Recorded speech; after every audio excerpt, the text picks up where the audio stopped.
कह रहे हैं कि मुसलमानों को आप लोग आरक्षण दे रहे हैं, ओबीसी का लेकर मुसलमानों को दे रहे हैं।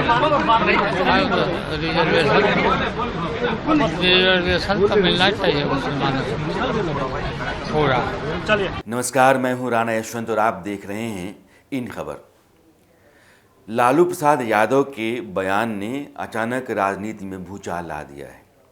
लालू प्रसाद यादव ने पत्रकारों से बातचीत में ये कहा कि मुसलमानों को आरक्षण दिया जाना चाहिए, सबको, और ये सबको वाला जो हिस्सा है यही खबर बन गया और बवाल बन गया।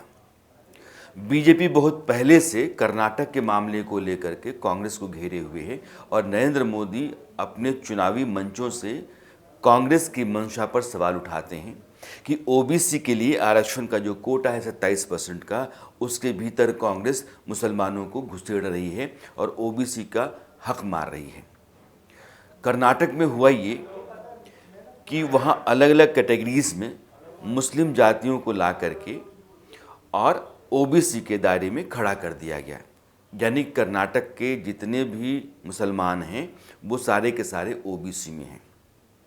संविधान प्रावधान करता है कि जो शैक्षणिक और आर्थिक रूप से पिछड़ा है उसको आप आरक्षण दो।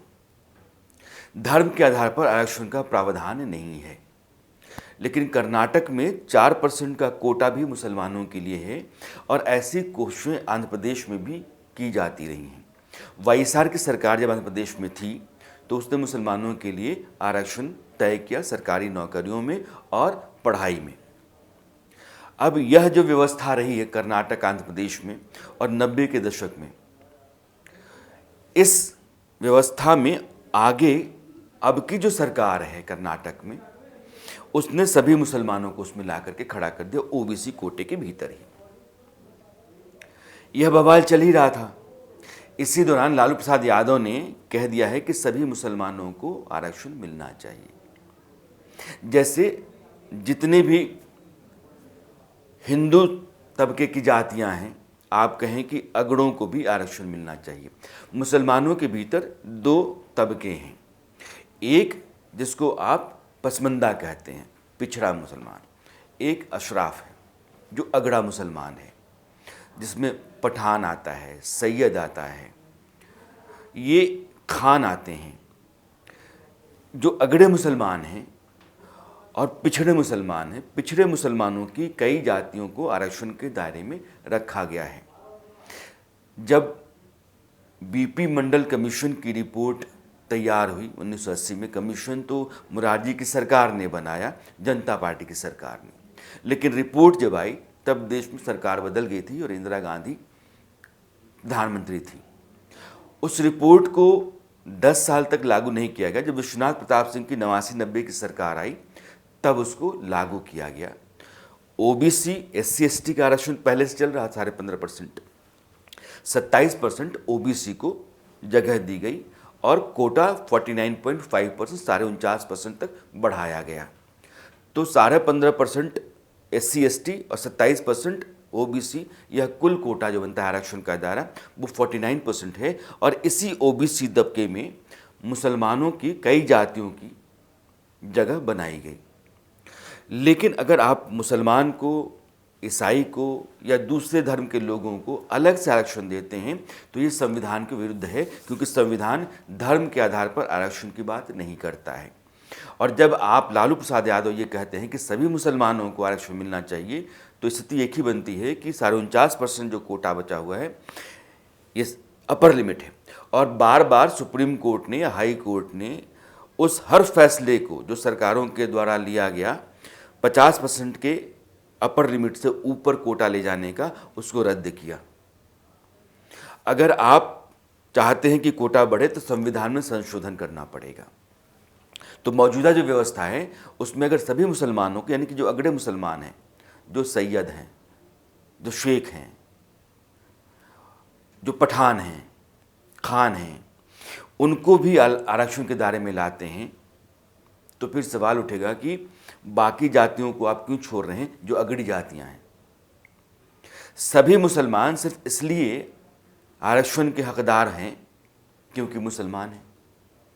गरीब और अमीर के आधार पर आरक्षण की व्यवस्था की गई कि जिन लोगों को ज़रूरत है समाज के मुख्य धारा में देश की तरक्की की खातिर, उनको प्रोत्साहन दिया जाना चाहिए, उनको सरकारी संरक्षण दिया जाना चाहिए, नौकरियों में, पढ़ाई में उनकी जगह बना करके रखी जानी चाहिए।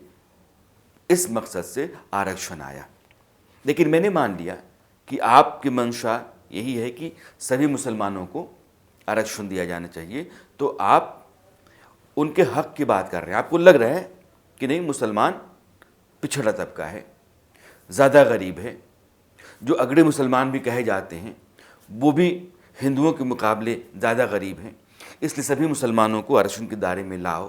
तो फिर सवाल उठता है कि अभी लोकसभा चुनाव में लालू प्रसाद यादव की पार्टी ने कितने मुसलमानों को जगह दी, टिकट।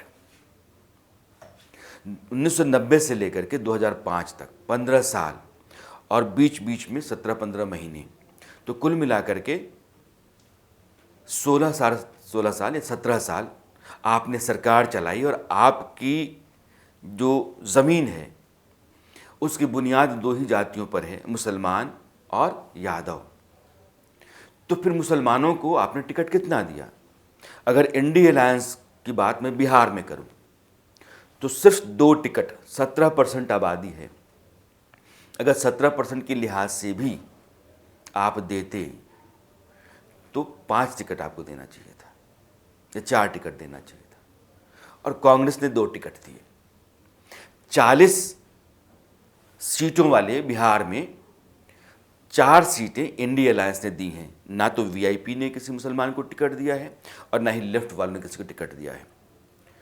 तो 17% की आबादी को आप 10% में सिमटा रहे हैं और आप चुनाव के मौसम में कहते हैं कि सभी मुसलमानों को आरक्षण मिलना चाहिए। आपकी मंशा क्या है, इससे ये साफ होता है।